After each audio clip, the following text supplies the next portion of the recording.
Welcome back, everyone. So since my last video, we took out the plug-in that was connected and the wire runs over to this plug-in.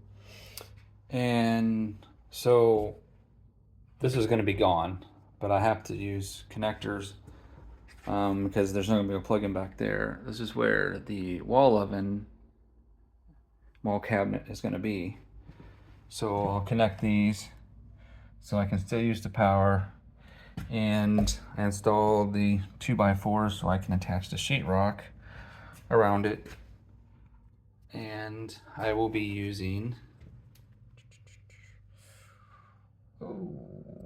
wago connectors, 221. These are actually 20 volts, and I've seen these tested at 60 amps, and they held up.